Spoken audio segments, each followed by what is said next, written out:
A Rússia entrou no século XX como um dos países mais atrasados do mundo.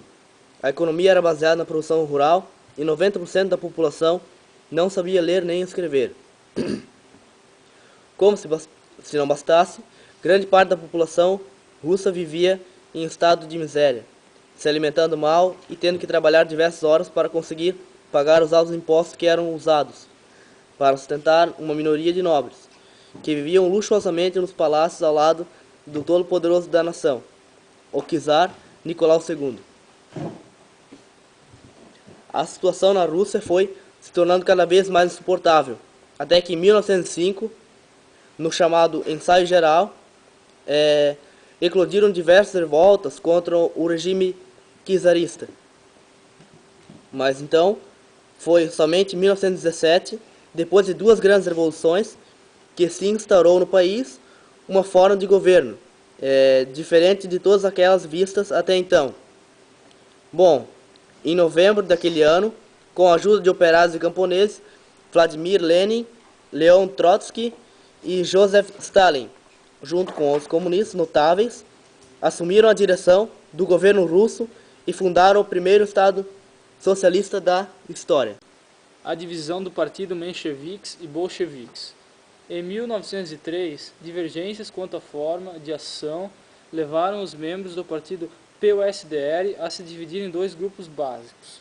Os mencheviques, eles eram liderados por Mortov, defendiam que os trabalhadores podiam conquistar o poder participando normalmente das atividades econômicas.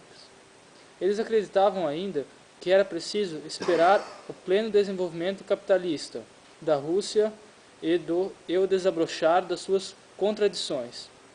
Para se dar início efetivo à ação revolucionária, como esses membros tiveram menos votos em relação ao outro grupo, eles ficaram conhecidos como mencheviques, que significa a minoria.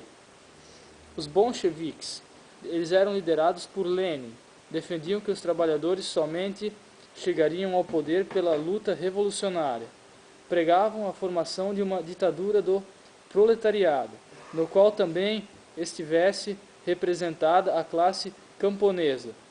Como esse grupo obteve mais adeptos, ficou conhecido como bolchevique, que significava a maioria.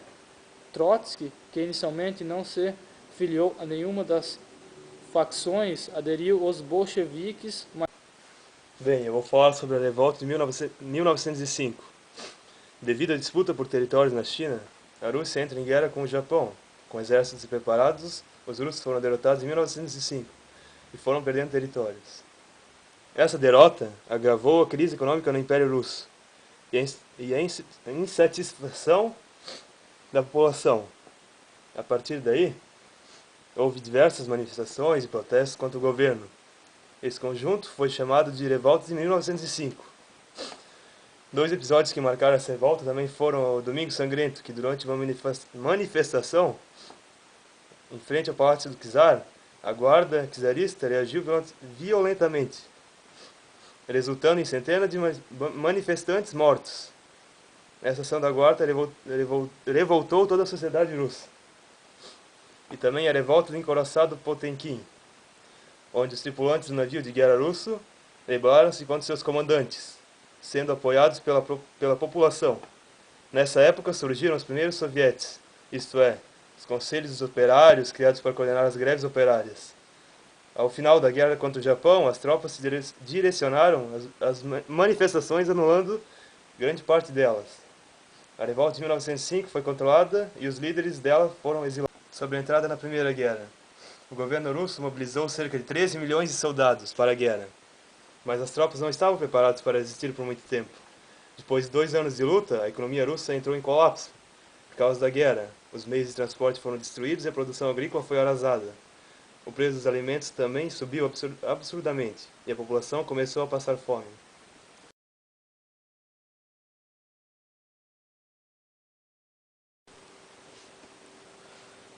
Em 1917, na Rússia, houve uma revolução que instituiu o primeiro Estado socialista da história. Dessa revolução nasceu a União Soviética, que se tornou uma grande potência do século XX, junto com os Estados Unidos. Sociedade rural. No começo do século XX, a economia russa era baseada na produção de trigo. Mais de 80% da população residia no campo. Bom, então, sendo assim, em sua maioria camponeses e pobres. Esse período teve uma industrialização tardia. Ao contrário da maioria dos países da Europa, a Rússia deu início à sua industrialização apenas em 84, quando o governo ofereceu incentivos para a entrada de capital estrangeiro no país, provenientes principalmente da França e da Alemanha. Os empregos, então, gerados pela industrialização, se concentravam em grandes centros urbanos e, normalmente, eram salários baixíssimos com uma jornada de 12 horas de trabalho por dia. Assim formaram-se grupos de trabalhadores que organizaram projetos políticos baseados em ideias socialistas e revolucionárias, que de alguma forma, então, melhorassem a vida da classe operária. Resumindo, o processo revolucionário pode ser dividido em 3 fases. Revolução Branca, que eram as ideias capitalistas. O governo foi controlado pelos brancos, nome dado aos bolcheviques. O czar foi deposto em um governo provisório e foi chamado por políticos liberais. Nesse caso, o governo, podemos destacar as seguintes medidas adotadas: redução da jornada de trabalho para 8 horas diárias, e a anistia aos exilados e a garantia de direito de expressão.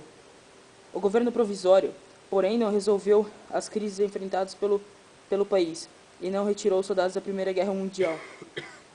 Beneficiado pela anistia, Lenin, líder da revolução antes exilada, regressou à Rússia e passou a liderar a oposição, que eram os bolcheviques na época.